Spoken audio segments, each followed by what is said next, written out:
नमस्कार फ्रेंड्स, मेरा नाम है जयवीर शाह और आपका स्वागत है मैकेनिकल इंजीनियरिंग यूट्यूब चैनल पर।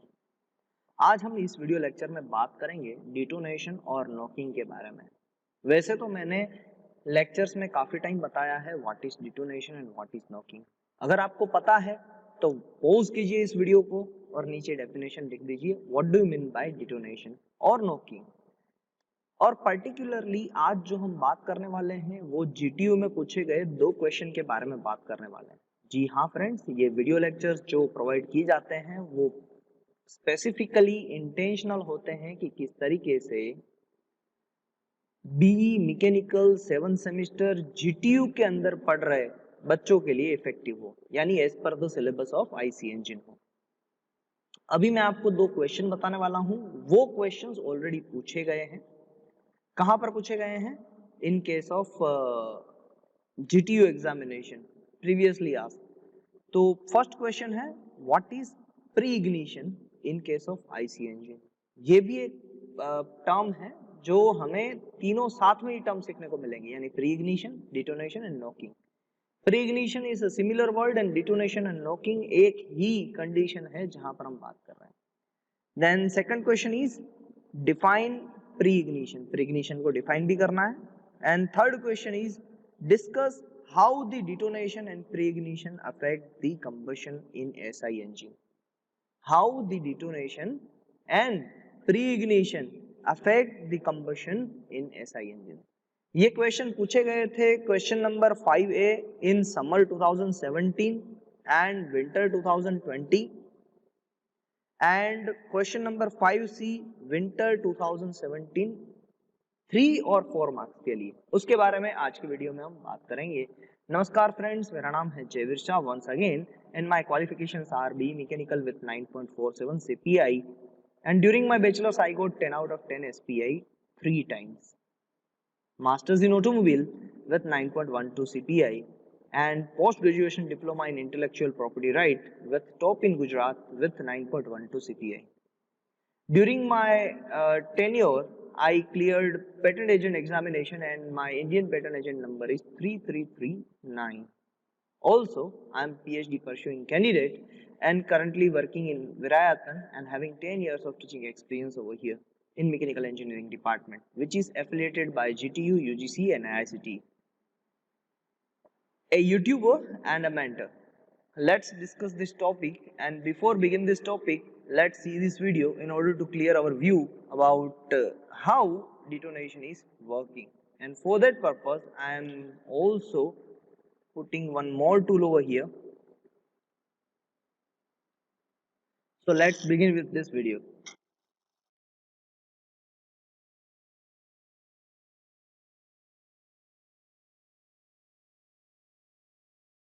नॉकिंग एंड प्री इग्निशन, ये टाइटल है, knocking and pre ignition.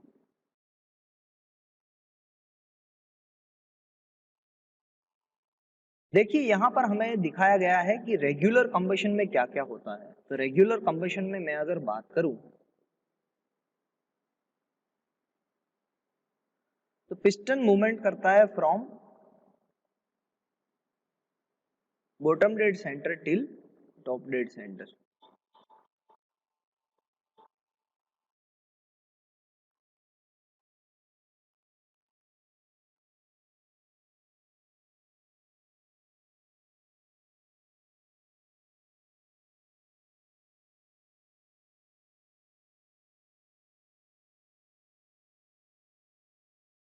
Piston की मूवमेंट रहती है from bottom dead centre to top dead centre. जब हम कंप्रेशन स्ट्रोक लगाते हैं तब जाके यहाँ पर कंबशन प्रोड्यूस होता है। Once again I will move this slide backward slightly, और जस्ट अ मिनट।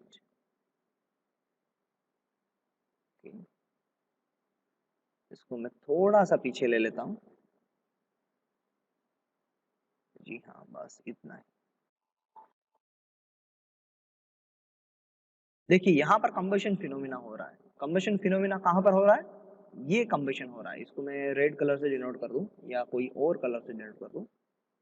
ये कंबशन हो रहा है, this is combustion. Combustion is taking place over here. और कंबशन किस तरीके से हो रहा है? तो मैं अगर कहूँ कंबशन किस तरीके से हो रहा है तो कंबशन का अगर मैं, ये तो आपको फ्रंट व्यू दिखाई दे रहा है, मैं आपको टॉप व्यू बना के दिखाता हूँ, टॉप व्यू, फ्रंट व्यू नहीं, टॉप व्यू बना के दिखा रहा हूँ।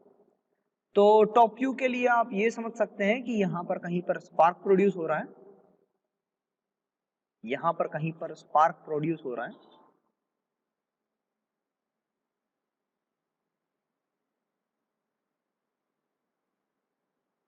ये कहीं पर स्पार्क प्रोड्यूस हो रहा है, और फिर फ्लेम जो है वो फ्लेम किस तरीके से वर्क कर रही है, कहां से आगे बढ़ रही है, यहां से आगे बढ़ रही है।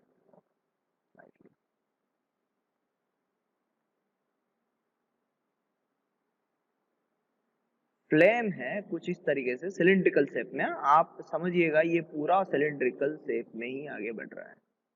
तो फ्लेम फ्रंट है जो, वो यहां से कहीं पर आगे बढ़ रही है।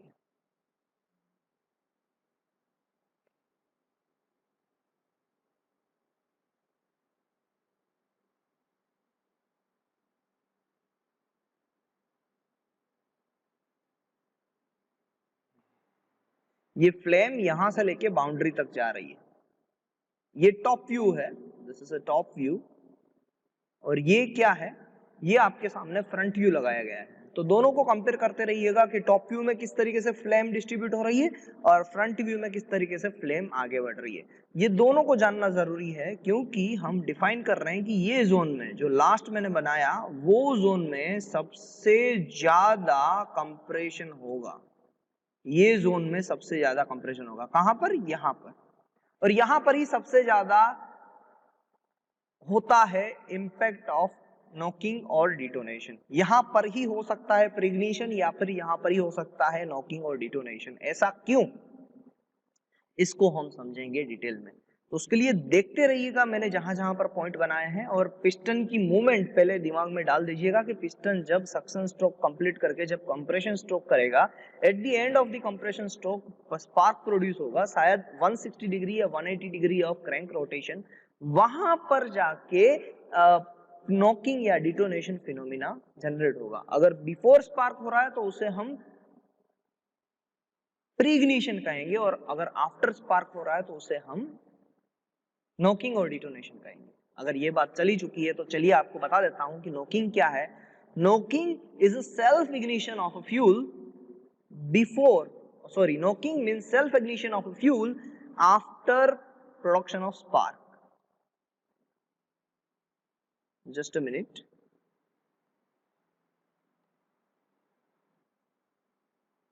तो हमारा फोकस पूरा फ्लेम पे होना चाहिए, फ्लेम किस तरीके से वर्क कर रही है, और सेल्फ इग्निशन टेम्परेचर यानी क्या, अपने आप स्पार्क प्रोड्यूस हो जाना।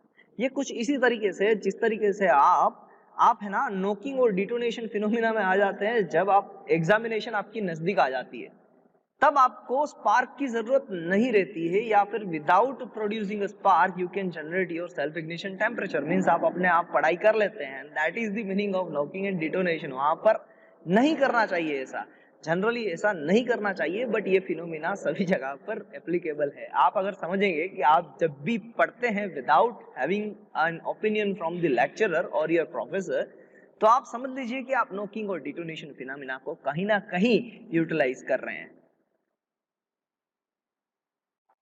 ध्यान से देखिएगा, ये पिस्टन अभी नीचे आ रहा है, जैसे ही रेगुलर कंबशन हो रहा है, रेगुलर कंबशन में देखिए पूरा धुआं धुआं है, कुछ यहाँ पर सेल्फ इग्निशन टेम्परेचर कोई फ्यूल अटेंड नहीं कर रहा है, नहीं कर रहा है। आई थिंक ये रेगुलर कंबशन है, जहां पर इनलेट वाल्व ओपन हुआ, इनलेट वाल्व से सारी चीजें नीचे आई और यहाँ पर कंबशन हो गया। So this is called regular combustion, जहां पर कोई भी फ्यूल का particle self ignition temperature attend नहीं कर रहा है। I am repeating my statement, नहीं कर रहा है। ओके, तो आप 2-3 बार एनिमेशन देख लीजिए इस नॉकिंग और डिटोनेशन फिनोमेना का। ओके, अब देखिएगा वापस मुझे अपना ये जो डायग्राम्स है वो हटाने पड़ेंगे अभी। तो removing that particular things, okay, not removing, not able to remove. चलिए इसको रब कर देते हैं बाय यूजिंग सम रबर।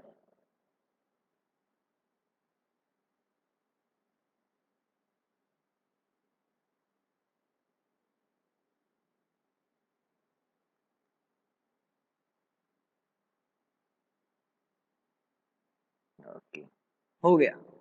चलिए वापस देखते हैं इस फिनोमिना को। अब यहाँ पर हम नॉकिंग फिनोमिना को देख रहे हैं। तो नॉकिंग के लिए आप पर्टिकुलरली कहां पर देखेंगे, मैं आपको बता देता हूं। पर्टिकुलरली आप कहां पर देखेंगे, आप देखेंगे यहाँ पर। देखिएगा, ध्यान से देखिएगा इस पॉइंट को, इस जगह को जहां से नॉकिंग फिनोमिना होगा। ये जगह, ये स्पॉट जहां पर मैंने अभी एरो लगाया ना, उस स्पॉट को देखिएगा।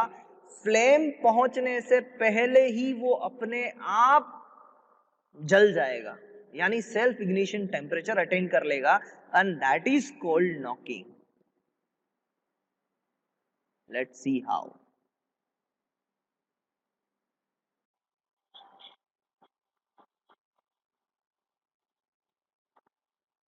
सॉरी, यहां पर थोड़ा सा मुझे एरो को टिल्ट करना पड़ेगा यहां पर। ओके, तो ये जगह को आपको देखना है। वंस अगेन,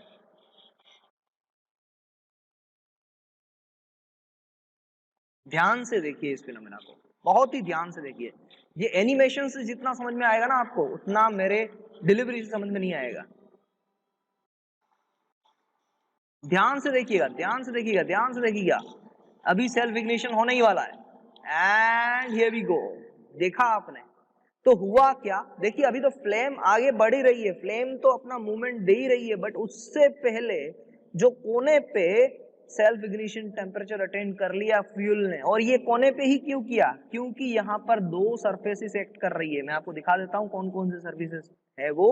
एक तो सरफेस है ये पिस्टन की, ये पिस्टन की सरफेस है जिसका टेम्परेचर बहुत ही हाई है। और दूसरा है ये वॉल, साइड वॉल की सरफेस, जिसका भी टेम्परेचर बहुत हाई है। और तीसरा है ये वाल्व की सरफेस, या फिर आप कह दें कि ऊपर का जो पिस्टन के सिलेंडर का हेड है उसकी सरफेस, जिसका भी टेम्परेचर बहुत हाई है। और इसका कंडक्शन फिनोमिना यानी conduction heat, convective heat transfer fuel को कर रहा है।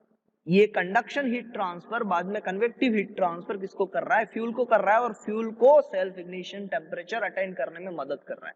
सिर्फ इतना ही नहीं, ये तीनों का टेम्परेचर तो हाई है, उसके साथ साथ में हुआ क्या है कि पिस्टन क्या कर रहा है, कंप्रेशन कर रहा है, यानी प्रेशर भी बढ़ा रहा है। पिस्टन का काम भी है प्रेशर बढ़ाना। एक तो तीनों सरफेस का टेम्परेचर हाई है, सिलेंडर के हेड का टेम्परेचर हाई है, सिलेंडर के साइड वॉल का टेम्परेचर हाई है, पिस्टन के हेड का, पिस्टन का जो सरफेस है उसका टेम्परेचर हाई है, और उसके साथ साथ में पिस्टन प्रेशर भी क्रिएट कर रहा है, यानी प्रेशर भी बढ़ा रहा है। और उसके साथ साथ में ये जो फ्लेम है, वो फ्लेम भी क्या कर रही है, उस कोने के लिए प्रेशर को इंक्रीज कर रही है। तो ये तीन तरफ से वार हो रहे हैं अपने फ्यूल के लिए, जिसका टेम्परेचर सेल्फ इग्निशन टेम्परेचर बढ़ जाए उसके लिए। ये तीनों जगह से वार हो रहे हैं। एक तो फ्लेम अपनी स्पीड बढ़ा रहा है, यानी फ्लेम की स्पीड बढ़ेगी तो भी क्या होगा, उसके साथ साथ प्रेशर बढ़ेगा। किसका, ये जो यहां पर पार्टिकल है उसका। फिर पिस्टन भी प्रेशर क्रिएट कर रहा है कंप्रेशन स्ट्रोक में, तो वो भी प्रेशर बढ़ाएगा। So that is also again a second task. And cylinder की सरफेस, फिर पिस्टन की सरफेस वो भी गर्म है, तो उससे भी क्या मिलेगा, हीट मिलेगी। हीट मिलेगा तो क्या होगा, ये फ्यूल फ्लेम पहुंचने से पहले ही सेल्फ इग्नाइट हो जाएगा, and that is called detonation. Detonate क्यों कहते हैं हम इसे, ये सेल्फ इग्नाइट होके क्या करेगा, ये जो मटेरियल है ना उसको डिटोनेट करेगा। डिटोनेट करना, तोड़ना, ये सारे मटेरियल को उखाड़ फेंकेगा, दैट इज कॉल्ड डिटोनेशन। वहां से निकाल देगा, डिटोनेट कर देगा। आपने शायद मिलिट्री टर्म में बहुत बार सुना होगा, what do you mean by detonation. So here is the main basic concept of the detonation is acting over here. That's why detonation is not desirable. Also जब आप अकेले पढ़ाई करते हैं, that is also not desirable, क्योंकि आप यही पढ़ेंगे, यही समझेंगे, इतना ही समझेंगे, ये भी एक डाउटफुल केस है। मैं आपको इतना ही बताऊंगा कि अगर आपने ये चीज अकेले पढ़ी होती तो शायद आप ये भूल जाते कि शायद आपको इतना ही पढ़ने में समझ में आता कि सिर्फ ये टेम्परेचर गर्म होने की वजह से हमें ये डिटोनेशन यानी सेल्फ इग्निशन होता है। आप पार्शियली करेक्ट हैं बट कंप्लीटली करेक्ट नहीं है, और आपकी एग्जामिनेशन भी नजदीक है, इसलिए आप थोड़ा बहुत पढ़ के जो भी आंसर देना है उसी तरीके से प्रिपरेशन करेंगे, ना कि कॉन्सेप्ट को पूरा जानने के लिए प्रिपरेशन करेंगे। और मुझे तो एक ही सब्जेक्ट पढ़ाना है या दो ही सब्जेक्ट पढ़ाने हैं, तो मैं पूरा कॉन्सेप्ट जानने की कोशिश करता हूँ, हर बार आपके लिए बुक रिफर करता हूँ, अच्छी अच्छी बुक मैंने ऑलरेडी आपके व्हाट्सएप ग्रुप पे डाल के रखी है। आप मेरा टेलीग्राम चैनल भी ज्वाइन कर सकते हैं, मैं अपने डिस्क्रिप्शन लिंक में वो भी चैनल का नाम दे दूंगा, वहां से भी आपको बुक्स मिल जाएगी जो भी ऑथर की सिलेबस के हिसाब से है वो बुक, ना कि कोई लोकल ऑथर की। Perfect.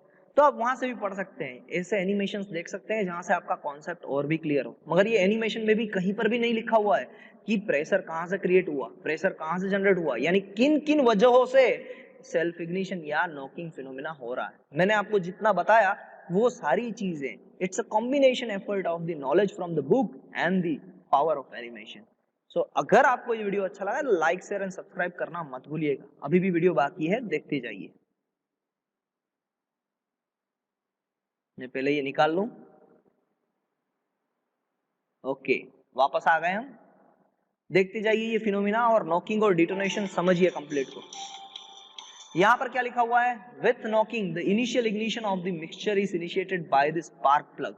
Initial ignition spark plug के साथ इग्नाइट होता है, caused by the combustion pressure and induced heat, a spontaneous combustion of the mixture occurs। spontaneous combustion of the mixture होता है, यानी combustion हुआ, ये जो फ्लेम बन रही है ग्रीन कलर की वही बात कर रहे हैं। फिर a second almost parallel combustion inside the cylinder is the result, when both the flame front heat intense high frequency pressure waves are produced. These pressure waves create the characteristic metallic ping sound and cylinder pressure increase dramatically.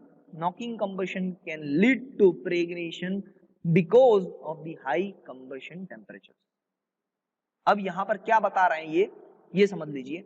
बताने की बात सिर्फ इतनी है कि यहां से भी एक प्रेशर वेव प्रोड्यूस हो रही है और यहां से भी एक प्रेशर वेव प्रोड्यूस हो रही है, तो दोनों एक दूसरे को मुक्का मार रही है। That's why it is called knocking. Knocking यानी हम डोर पे कभी कभी नॉक करते हैं ना, टक टक टक टक। तो ये दोनों जो हाई प्रेशर वेव्स हैं वो जब कंबाइंड होती है तो एक मेटालिक साउंड पिंग का जनरेट होता है, जो गाड़ी में आपको अक्सर सुनाई दे रहा होगा, इस तरीके से साउंड आएगा। जब भी ये साउंड आया तो समझ लेना कि गाड़ी में नॉकिंग हो रहा है, फ्यूल जो हमने डाला है वो फ्यूल की प्रॉपर्टीज थोड़ी वेरी कर रही है, and knocking is not desirable at all.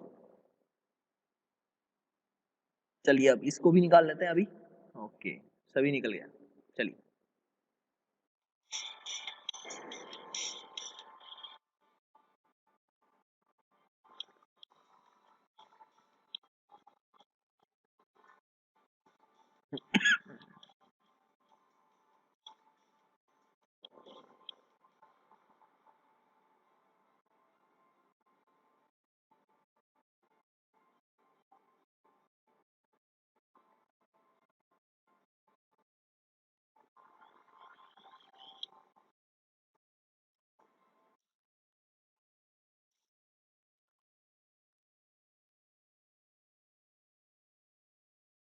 a glowing spot somewhere in the chamber is the most likely point of preignition to occur. For example, a carbon ember can ignite the charge while the piston is very early in the compression stroke. अभी हमने देखा, अभी तक हमने जो देखा वो था डिटोनेशन या नॉकिंग। वो कहां पर हो सकता है, वो जब पिस्टन टॉप डेड सेंटर पे हो, कंप्रेशन स्ट्रोक खत्म करने वाला हो, तब स्पार्क प्रोड्यूस होने के बाद हो सकता है। अब जब हम देखने वाले हैं वो है प्री इग्निशन, और वो प्री इग्निशन क्यों हो सकता है और कब हो सकता है। वो पिस्टन अगर बॉटम डेड सेंटर पे है, कंप्रेशन स्ट्रोक अभी चालू ही होने वाला है, स्टार्ट ही होने वाला है, वहां से लेके स्पार्क प्रोड्यूस होने से पहले कभी भी हो सकता है, that is called pre ignite. Ignite होने से पहले ही इग्नाइट हो जाना, that is called pre ignite.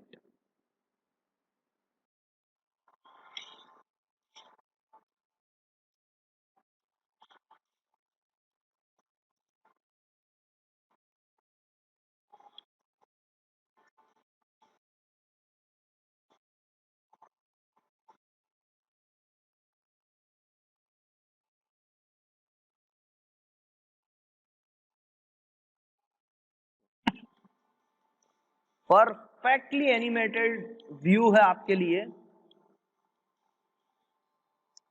एक बार फिर से देखेंगे हम कि प्री इग्नाइट क्यों होता है।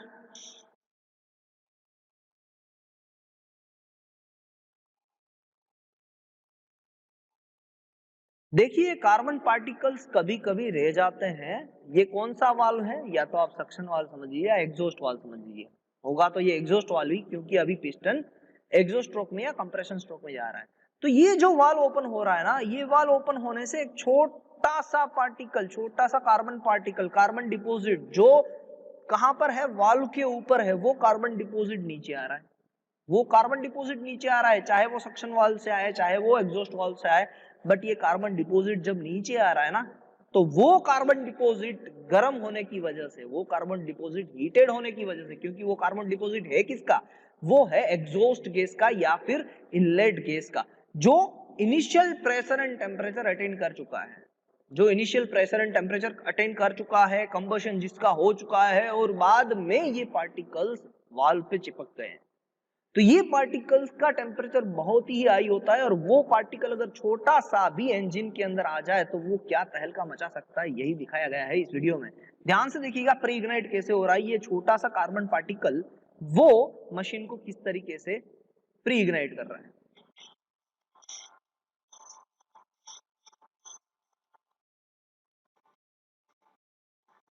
समझ गए होंगे आप कि अभी तक स्पार्क प्रोड्यूस नहीं हुआ है और उससे पहले ही fuel self ignition temperature generate कर चुका है। तो अगर मैं कहूं आपको कि कौन सा ज्यादा खतरनाक है, प्री इग्निशन या डिटोनेशन, प्री इग्निशन या डिटोनेशन, अगर आपको मैं कहूं कि आप अगर विदाउट मेंटर पहले से ही पढ़ते हैं तो उसे आप प्री इग्निशन के साथ कंपेयर कर सकते हैं, और डिटोनेशन यानी थोड़ा सा पढ़ाया गया है और उसके बाद में आप एग्जाम के डेज पे, लास्ट डे पे जाके प्रिपेयर करते हैं अपने आप को, दैट इज कॉल्ड डिटोनेशन और नॉकिंग। तो आपके लिए क्या ज्यादा खतरनाक है वो भी आंसर क्लियर है, और यहाँ पर भी कौन सा फिनोमिना ज्यादा खतरनाक है आपके लिए 10 सेकंड लिख दीजिएगा, और क्यों ये दिमाग में क्लियर रखिएगा, प्री इग्निशन या डिटोनेशन। 1 2 3 4 5 6 7 8 9 10। अभी तक नहीं लिखा है, पॉज करके वीडियो को लिख दीजिए। और यहाँ पर मैं कह सकता हूँ 110% pre ignition is more dangerous than the knocking and detonation, क्योंकि नॉकिंग एंड डिटोनेशन के लिए थोड़ा बहुत तो पावर प्रोड्यूस होता ही है, बट अगर प्री इग्नाइट हो जाए, ये जो अगर ये प्री इग्नाइट हो जाता है तो आप समझिए कि पिस्टन मूवमेंट कर रहा है अपवर्ड की, और प्री इग्नाइट होने की वजह से पिस्टन पे जो फोर्स लग रहा है वो कौन सा है, डाउनवर्ड। तो पिस्टन को और ज्यादा ऊपर जाना पड़ेगा। ये हो गया कि अगर आप जिम में जा रहे हो तो जिम में अगर आप 10 किलो का वेट उठा रहे हो तो मैं आपके ऊपर 50 किलो का वेट लगा देता हूं और फिर कहता हूं आपको कि खड़े हो जाओ, तो it will shivering your head and neck and everything. So that's why this is called vibration, and damage भी कर सकता है मैकेनिकल पार्ट्स को जो इंजन के अंदर यूज होते हैं। इसीलिए कार्बन क्लीनिंग करना बहुत जरूरी है अपने इंजन में। आपका इंजन है, बाइक है, कार है, कुछ भी है, उसको कार्बन क्लीनिंग करवाइएगा। अगर कार्बन क्लीनिंग नहीं करवाएंगे तो प्री इग्नाइट हो सकता है आपका फ्यूल, और आपके जो भी पार्ट्स हैं वो डैमेज होते रहेंगे, आपको पता भी नहीं होगा, and once upon a time आपका कनेक्टिंग रोड वो टूट जाएगा, and you will have a huge loss और huge amount of investment you need to carry out for your engine.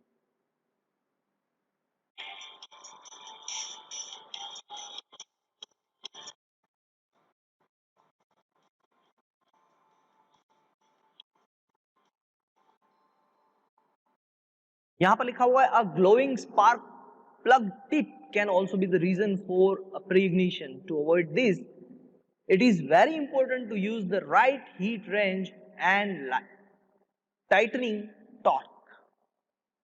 देखिए होता क्या है, बार बार इंजन यूज होने की वजह से जो स्पार्क प्लग भी होता है ना वो भी गर्म हो जाता है। तो स्पार्क प्लग अगर गर्म हो गया है तो स्पार्क होने से पहले ही वहां पर फ्लेम प्रोड्यूस हो जाएगी। अब हमें डिटेक्ट कैसे करना है, अगर मैं आपको कहूं कि आपके इंजन में प्री इग्निशन है या नहीं है, उसको डिटेक्ट कैसे करना है। थोड़ी देर के लिए 5 मिनट के लिए इंजन को चालू रखिए, फिर बंद कर दीजिए अपनी इग्निशन स्विच को। इग्निशन स्विच बंद हो गई, उसका मीनिंग है सिंपल सा कि आपका अभी कोई भी तरीके से स्पार्क प्रोड्यूस नहीं हो रहा है। इग्निशन स्विच ही बंद है तो इग्नाइट होगा ही नहीं। स्पार्क होना बंद हो गया, फिर भी आप एक्सेलरेटर दे रहे हैं और थोड़ी देर के लिए गाड़ी आगे जा रही है यानी एक्सेलरेट कर रही है, तो उसका मीनिंग समझ लीजिएगा कि प्री इग्निशन आपके इंजन में अवेलेबल है। ये मेरी तरफ से आपको एक टिप है, करके देखिएगा whether it is pre ignited और नॉट। अगर प्री इग्निशन हो रहा है तो अपने इंजन को कार्बन क्लीनिंग करवाना मत भूलिएगा।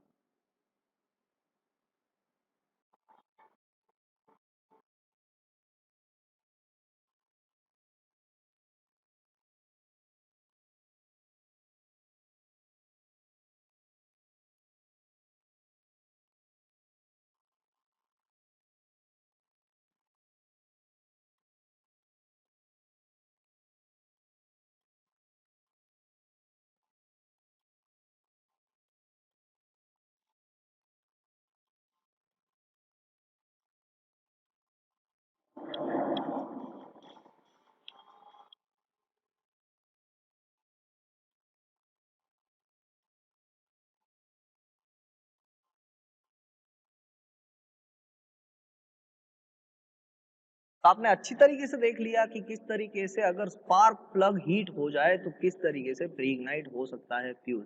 To prevent pre ignition it is important that the correct tightening torque is used for the spark plug. The spark plug should carefully match to the recommended heat range. ये simple सी बात है कि जो भी heat range दी गई है उसके लिए स्पार्क प्लग का मटेरियल ऐसा होना चाहिए कि उस हीट रेंज को सस्टेन कर जाए, यानी जल्दी से वो हीट को रिलीज कर दे और बार बार हीट ना हो जाए, हॉट स्पॉट क्रिएट ना कर दे। हॉट स्पॉट यानी जहां पर टेम्परेचर बहुत हाई जो हो जाता है, ऐसा कोई स्पॉट ना क्रिएट कर दे। उसके लिए हम क्या कर सकते हैं, highly thermal conductive material use कर सकते हैं स्पार्क प्लग में, ताकि वो हीट को डिसिपेट कर दे और हॉट स्पॉट क्रिएट ना करे। So this is from this lecture. I hope you enjoyed this lecture. Animations देख लीजिए। फिर भी समझ में नहीं आ रहा है तो कोई भी क्वेश्चन है तो मुझे कमेंट सेक्शन में लिख के भेजिएगा। तब तक के लिए thank you very much and have a nice day.